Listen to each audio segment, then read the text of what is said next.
Jimi Hendrix was a famous American guitarist. He was famous for playing left-handed, for inventing rock music single-handedly, and for dying. He became a professional musician in 1962 and played in a series of bands before being taken to London by Chas Chandler of the Animals in 1966, and there he formed the band The Jimi Hendrix Experience.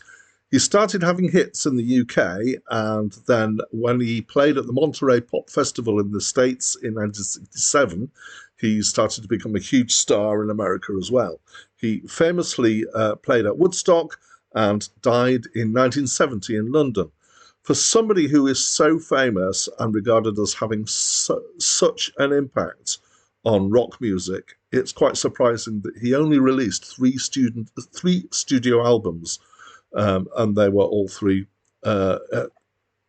credited to the Jimi Hendrix Experience.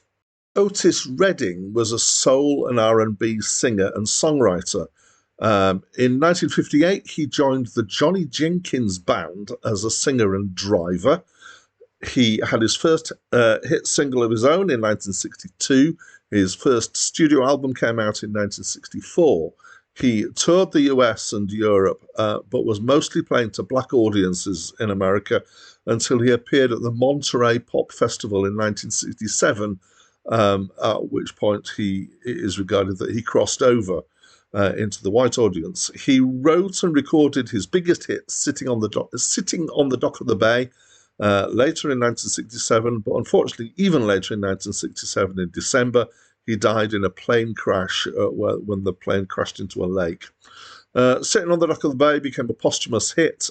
He released 6 studio albums during his lifetime, and 5 more have been released since his death. Hi, my name's Dan. So this may be the longest album name so far in this series of videos. Officially, its full title, I believe, is Otis Redding / The Jimi Hendrix Experience, and the title of the album is Historic Performances Recorded at the Monterey International Pop Festival. So, I obviously know of both Jimi Hendrix and Otis Redding, and I've heard their music before. I think it's the first time I've listened to this album, though. The first half, so it's basically split into 2 halves, is not Otis Redding and Jimi Hendrix playing together. It's one half is the Jimi Hendrix Experience, the other half is Otis Redding. And on the Jimi Hendrix side, we got 4 tracks, 2 of which are Bob Dylan's Like a Rolling Stone and Wild Thing that was made famous by the Troggs. Obviously, there are 2 other tracks. On side 2, Otis Redding is playing effectively with the band Booker T and the MGs, which includes names that I know: Booker T, Donald Duck Dunn, and Steve Cropper. The latter of those 2, Donald Duck Dunn and Steve Cropper, appeared in the Blues Brothers movie, which introduced me to a lot of these musicians, and a couple of guys from the Memphis Horns.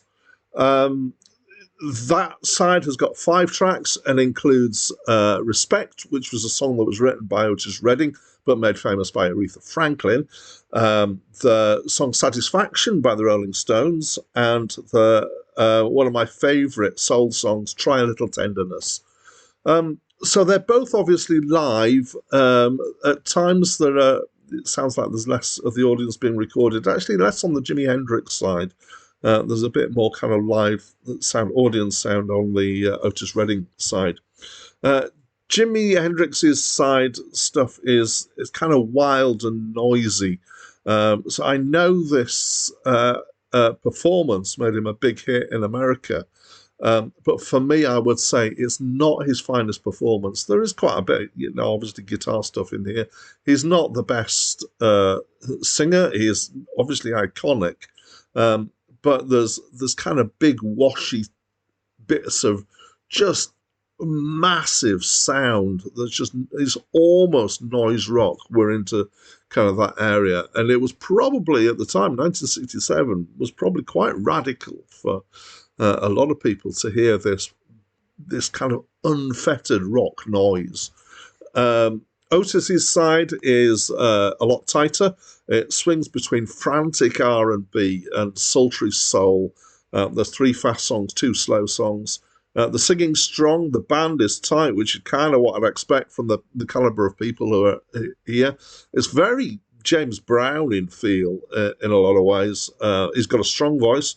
He puts a lot into it. He's obviously, after the fast songs, well out of breath because he's just thrown himself so much into it. As a whole, the album is obviously of historical significance. This was, for both of them, a pivotal moment in their careers, despite the fact that for both of them it wasn't that long before they died. I have to say, I know that Jimi Hendrix was a genius, but I think on this album Otis Redding carries it off. His half is the one that I liked more. I just felt that the Jimi Hendrix live stuff just felt too much of a mess, really, for me. And that's not that I don't like, his approach to music. So that's my opinion of this album, and I'd love to know what your opinion is. So if you know the album, please do let me know what you think.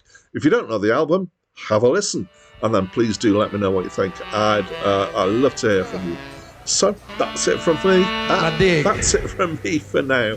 Oh, she may be weary. Them young girls, they do get wearied wearing that same old miniskirt dress. Yeah, yeah, yeah.